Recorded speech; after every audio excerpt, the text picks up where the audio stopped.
as far as where we are right now, we're actually in the process of a merger and recapitalizing the company a bit, as we've had trouble raising money in this environment within the United States. A lot of the venture funds that were historically doing renewable energy have ceased or ceasing to exist because they perform so poorly, back companies like Solyndra and A123, and just can't raise additional capital. And also, interestingly, all the companies that we're looking at now for funding are foreign companies, that just are in environments where they can see the value proposition for the technology. Well, and that does concern me, because a lot of foreign companies, particularly Chinese companies, but not exclusively, are looking to buy American companies, particularly with advanced technology.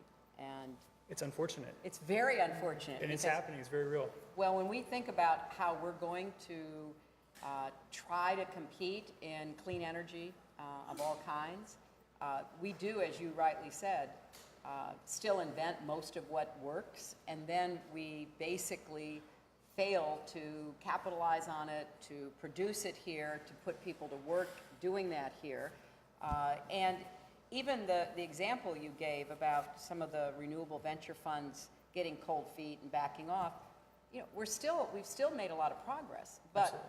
They're under such pressure to have such high returns so soon, as opposed to having patient capital that can be invested year after year after year, which then produces a positive result. So that's why I'm asking that we look at this very broadly and try to see all the different pieces so that we can go and try to solve for what the problems are. And you've pointed out a very serious one.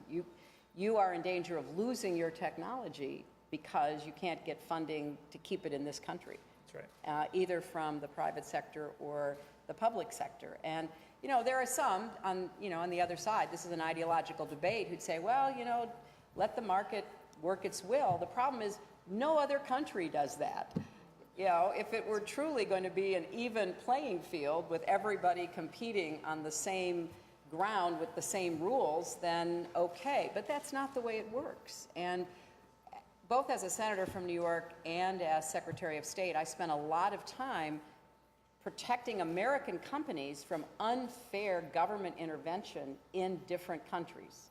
Again, principally, but not only China, where the Chinese government would come and say, if you don't join this company, and pointing to a company that had a relationship with the government in a joint venture, then we're going to impose this really high tariff, and you're not going to be able to continue to sell into this market. Well, that's a terrible position to be put into. And it happens all the time, and it's happening increasingly.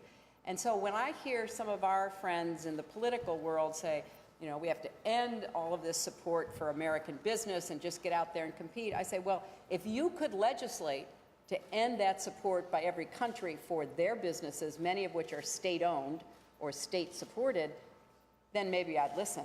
But not in the world we're in right now. And I worry about, you've got this really creative technology, and maybe somebody who's hearing this will think, maybe they want to make a bet on what you're doing at your company. And so I have many friends that are also technology entrepreneurs in the same boat. The government helped them get their technology to a certain point, and they can't bridge that valley of death. I think the loan guarantee program was a great program. It's been cut back in recent years post Solyndra, but continuing to do something like that would be great. Right. And